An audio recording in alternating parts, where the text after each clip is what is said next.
Telespectador amigo, boa tarde. Estamos no ar com o programa Palavra Aberta, na produção de Márcio Gleu e Raquel Sampaio. Você está na TV Assembleia Sistema Aberto de Televisão 16.1 em alta definição. Se você estiver conosco no sistema fechado, você tem duas opções. Na Sky 316.1, na NET Canal 7. A qualquer momento, na Rede Mundial de Computadores, endereço eletrônico tvassembleia.org. Na fanpage TV Alep.oficial no Facebook. Reprise do programa Palavra Aberta para o telespectador que não tem a oportunidade de assistir ao programa nesse horário de 2h30 da tarde. É sempre bom lembrar da reprise. A reprise é às 10 horas da noite. Sistemática do programa Palavra Aberta, o telespectador já está por demais familiarizado. Mais tempo para que os entrevistados possam responder às perguntas e aos questionamentos, sempre temas de repercussão geral. E todas as terças-feiras,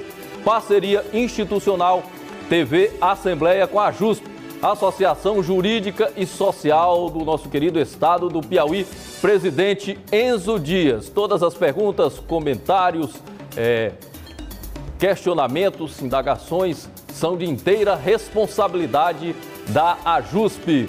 Tema e entrevistados de hoje, ou entrevistadas, coloque aí, meu diretor, na tela, ADI. Vamos ver o nome da ADI, o número 5617, diretor. Vamos lá, não é 561 não.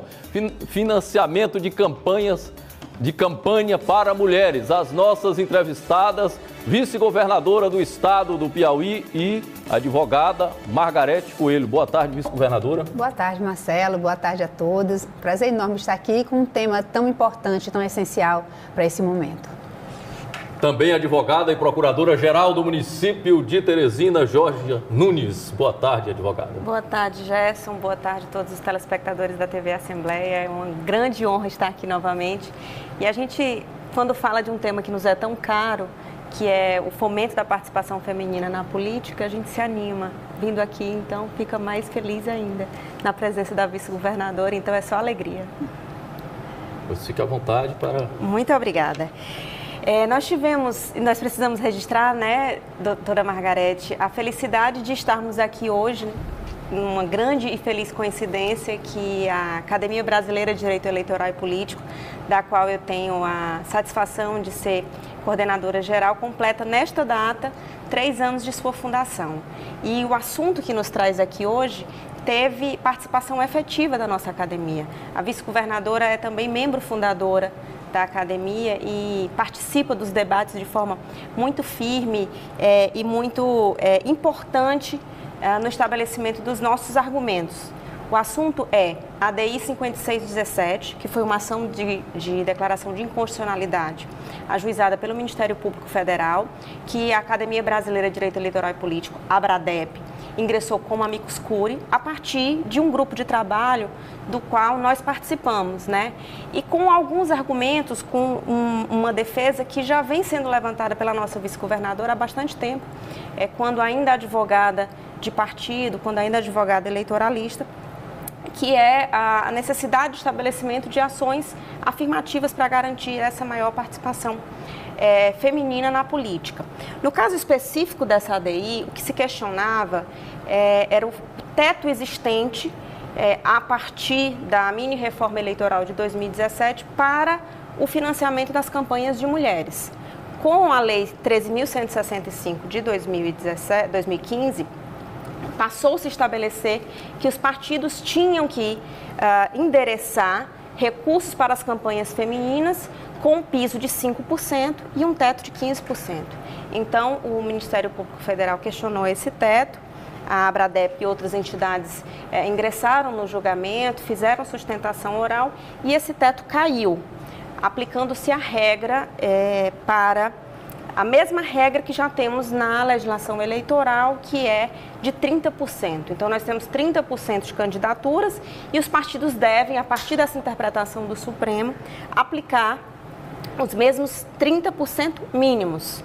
E é uma consideração importante, não é, doutora Margarete, que é o fato de que esse 30% é de fato mínimo. Se o partido registrar mais do que isso, ele também deverá endereçar mais do que isso para suas candidatas. Exatamente. E essa realmente é uma grande dificuldade que as candidaturas de mulheres têm alcançado. Eu gosto de dizer que quando se trata de participação da mulher na política, o que é mínimo vira teto. Ou seja, o legislador diz é o mínimo de 30% por gênero. Imediatamente, um mínimo de 30% e um máximo de 70%. Imediatamente, você passa a dizer que os 30% são das mulheres. E, imediatamente, os partidos políticos começam a regimentar para ocupar apenas esses 30%, não tendo eles como um patamar mínimo, né, a partir do qual, quer dizer, aquilo é o mínimo desejável, é um ponto de partida e não um ponto de chegada, que é o que a gente tem visto acontecer. E aí, os registros de candidaturas, as candidaturas realmente não são reais. Grande parte dessas candidaturas, esses 30%, ainda são candidaturas fictícias, são candidaturas que nós convencionamos chamar de candidaturas laranjas, né? Um apelido bastante pejorativo, e isso com apenas a vaga, né? Então, quando as mulheres não se elegem, a gente historicamente não atingiu nem 10%, que se pergunta, ora, mas então como que as mulheres são 30% das candidatas e não são nem 10%? Então mulher não vota em mulher?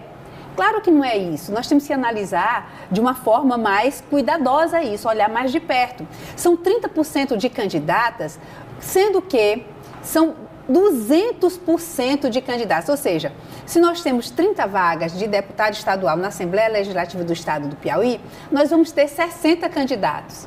E 30% disso, 30% de 200%, é uma conta meio estranha de fazer. Ou seja, nós não estamos concorrendo dentro das vagas. Né?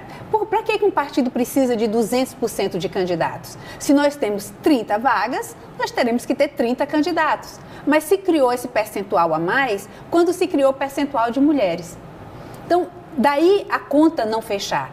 E depois, nós sabemos que candidaturas precisam de financiamento. E o financiamento que os partidos destinam às candidaturas de mulheres são 5% apenas. Os outros 95% estão aplicados em candidaturas de homens.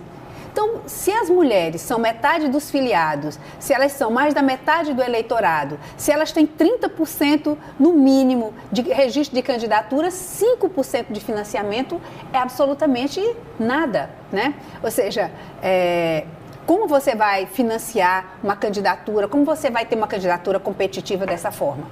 E para completar, o legislador, como se tivesse achado pouco, acrescentou um teto, o partido tem que doar no mínimo 5% e no máximo 15%. Isso no momento em que as mulheres pressionaram, querendo uma participação maior naquele fundo partidário que vem para registro, que pode ser destinado a registro de candidaturas. Então, houve esse estranhamento, houve essa ação, essa ADI, né, essa ação direta de inconstitucionalidade no Supremo. A nossa Academia Brasileira de Direito Eleitoral participou como amigo do juiz, né, como amicus curiae, e enfim, nós logramos êxito, né? O tribunal disse que realmente você dando uma interpretação holística, dando uma interpretação mais ampla vamos dizer, sistemática a esse dispositivo, se são 30% dos registros de candidatura, 30% de financiamento. Se for mais de 30%, mais de 30% de financiamento. Então, isso com relação ao fundo partidário. Mas nós temos uma dificuldade grande ainda pela frente. É que as campanhas não vão ser patrocinadas pelo fundo partidário. O fundo partidário, ele tem por finalidade manter os partidos, pagar empregados, aluguel, água, luz, telefone, combustível, enfim, esse custeio do partido político. O que sobra é o que é investido nas candidaturas. E é justamente esse o questionamento, vice-governadora, que o ex-ministro Henrique Neves faz com relação a esses recursos do fundo partidário. Por isso que esse debate é tão importante. Ele entende que o Tribunal Superior Eleitoral precisa enfrentar ainda essa questão, porque o fundo partidário, ele tem percentuais previstos na legislação também para a destinação da manutenção dos seus espaços, das suas estruturas partidárias. E o que vai sobrar para as campanhas de mulheres? É um percentual de 30% do que sobra ou é um percentual de 30% do fundo partidário como um todo? Essa conta não vai fechar no final. Essa é a preocupação que o ministro tem e que a gente queria ouvir sua opinião. Bom, eu entendo o seguinte, que realmente com relação ao fundo partidário, eu acho que é do total, porque se nós estivermos interpretando, acho que é o parágrafo, é o inciso 5º do parágrafo 44. Artigo 44. Do artigo 44 da Lei de Organização dos Partidos Políticos. 9.096, que é a chamada Lei de Organização dos Partidos Políticos. Aquela regra é do total, dos 5% é do total. Mas a minha preocupação maior não é com o fundo partidário. Minha preocupação maior é com o Fundo Democrático de Investimento nas Campanhas. Esse chamado fundão. Foi criado recentemente. Que foi criado recentemente, aquele de 8 bilhões. Né? Esse é que realmente é destinado exclusivamente aos registros às campanhas eleitorais e que não há expressamente uma destinação de percentual às candidaturas de mulheres. Ou seja, as mulheres vão ter que ficar de pires na mão, correndo atrás, porque o legislador nos deixou meio que na praça, né? A gente deu uma volta na praça e, no final das contas, não nos deram o endereço. Ainda há muitas dúvidas, ainda existem muitas dúvidas em relação à aplicação desse fundo especial. Né? Essa é uma crítica que a gente precisa fazer. O Congresso poderia ter dirimido todas essas questões, estabelecendo as regras de distribuição desse fundo especial para as campanhas. Mas ele deixou para os partidos fazerem, né? Ele delegou aos partidos e ao próprio Tribunal Superior Eleitoral para regulamentar e fiscalizar essa distribuição. E nada foi dito, mais uma vez, em relação às campanhas femininas. Como fazer campanhas, vice-governadora, sem recursos? Como exigir das mulheres que ocupem espaços sem lhes dar estrutura financeira para fazê-lo? Pois é, eu gosto de analisar um determinado ponto, assim, que é o seguinte: hoje as mulheres são 44 e tal, quase 45%, a última vez que eu olhei, já faz uns 2 ou 3 meses, dos filiados a partidos políticos. Isso, por que tem tantas filiadas? Porque o Tribunal Superior Eleitoral foi autorizado pelo legislador a fazer campanhas de estímulo à participação das mulheres na política.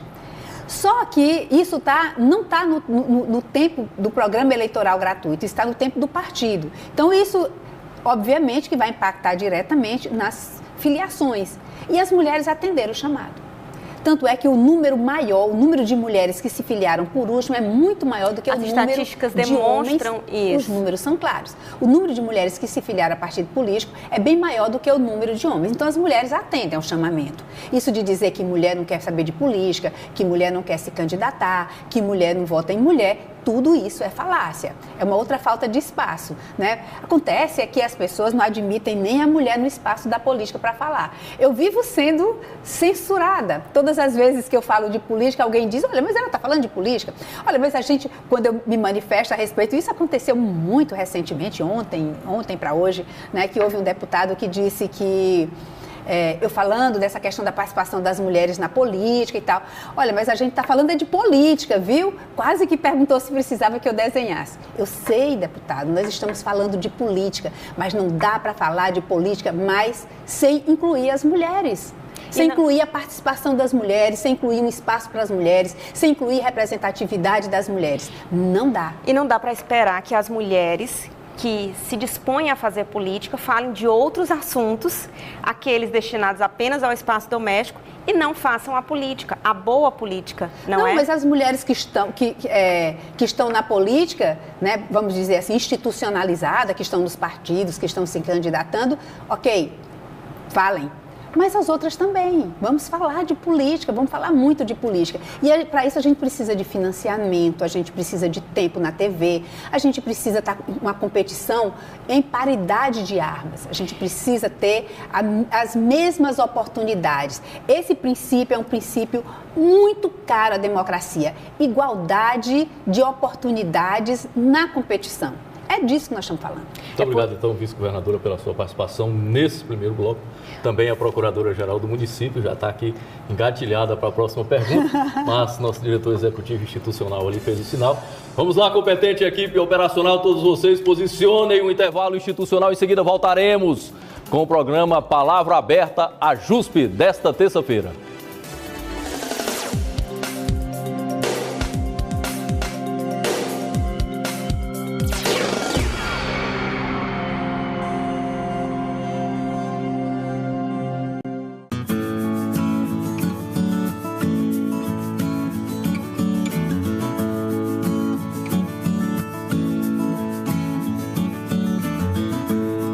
cada dia realizamos sonhos e conquistamos com louvor novos espaços.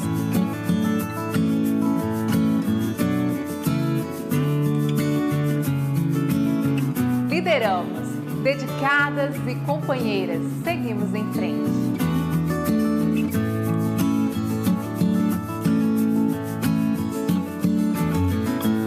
Há muitos desafios a vencer, mas também já são muitos motivos para comemorar o ser mulher.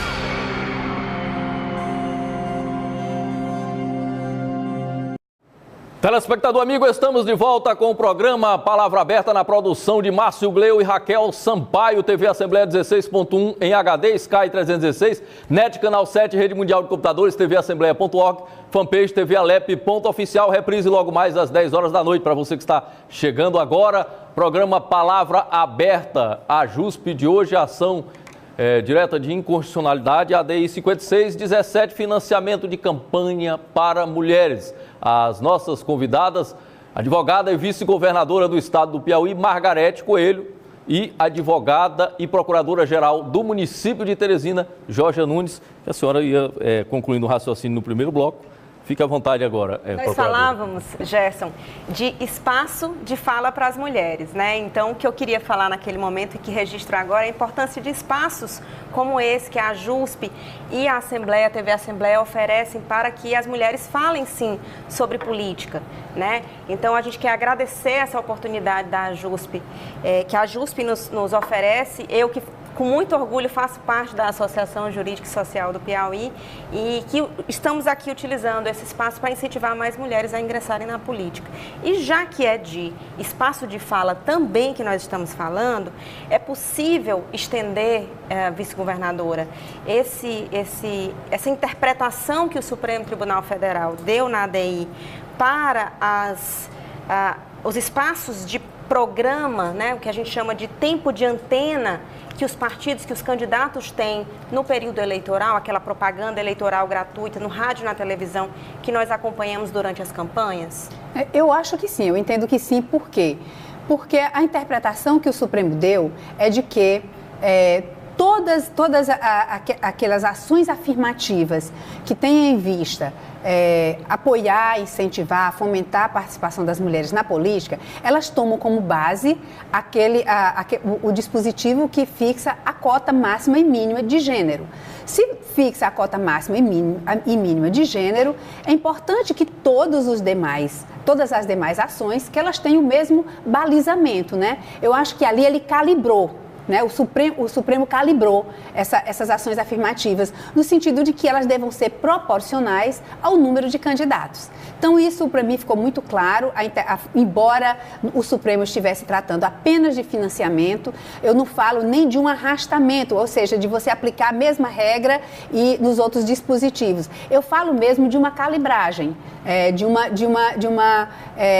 uma modulação, né, da aplicação. Então, se a fundamentação que serviu para dizer que o financiamento deve seguir o percentual da cota, também isso deve valer para o tempo de TV. E é importante dizer que o legislador colocou apenas a participação da mulher apenas no horário partidário gratuito. Da antena partidária. Apenas o tempo de antena partidário. Não colocou no horário eleitoral gratuito. Então, recentemente, nós tivemos o fim da propaganda partidária. Exatamente. Então, a mulher já não tem mais esse direito mínimo de se comunicar, de expressar a sua opinião. Não mais. No meio partidário. Não mais. E nas campanhas, como isso vai ficar? Foi um retrocesso enorme, porque, a gente perdeu o único espaço que tínhamos, veio esse teto que agora caiu, a gente tem que estar muito atenta e muito forte para isso. E outra coisa, a gente tem que não ter medo do debate. A gente vai enfrentar muita cara feia, se vai.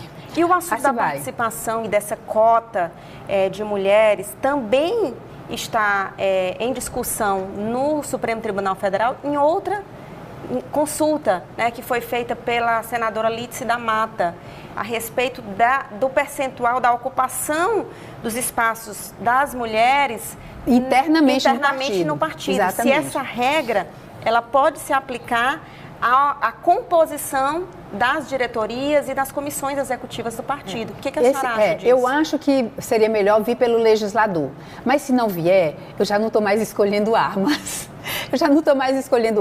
Se vier, eu acho que, bom, a participação se a gente olhar hoje para o cenário dos partidos políticos, 35 partidos, mais ou menos isso, não sei se já entrou mais algum, 35 partidos políticos hoje, apenas 3 são presididos por mulheres. As mulheres hoje não ocupam nem 30% dos espaços, das estruturas internas dos partidos. A gente não está nos momentos de decisão. Então vai ser muito difícil, por exemplo, a lei que criou o fundão, né, esse fundo especial de apoio às candidaturas, né, esse fundo que foi recentemente criado de 8 bilhões, não há nenhuma regra de distribuição interna com os filiados.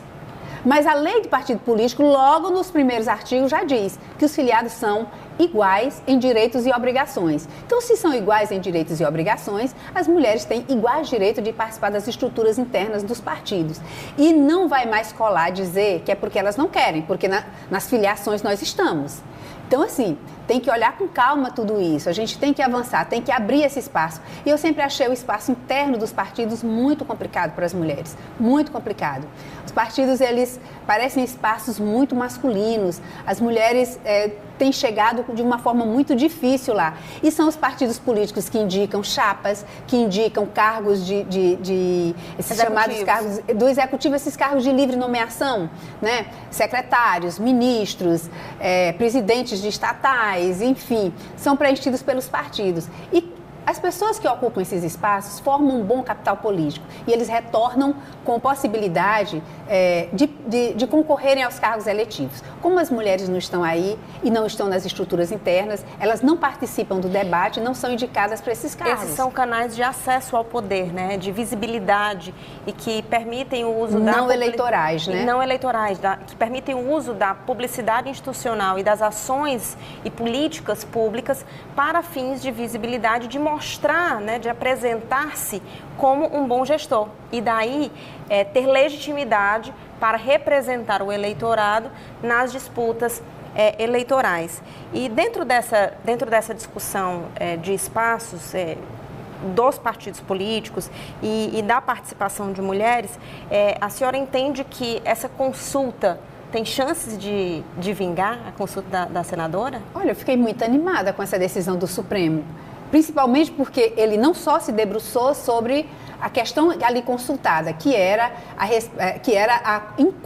posta em julgamento, né? Que era a inconstitucionalidade de um artigo que impunha um teto de doação do partido para candidaturas de mulheres. Ele foi mais além, ele disse, olha, não pode ter esse teto de 15%, nem pode ter esse mínimo de 5, tem que ser igual ao número de candidatas e abrir o debate para o fundão, né, esse fundo especial para as candidaturas, né, e abrir o debate como um todo, sabe, colocou o assunto na mesa, foi lá e chafurdou a história e eu acho que fiquei muito animada. Então eu estou cheia de esperança que o Supremo, que o TSE com relação a essa consulta diga que aquele entendimento, que aquela interpretação que foi dada, né, ao financiamento, a distribuição do fundo partidário, que ele se aplique a todas as demais regras, né, de ações afirmativas de apoio às mulheres na política. Eu fiquei muito cheia de esperança. E qual seria a punição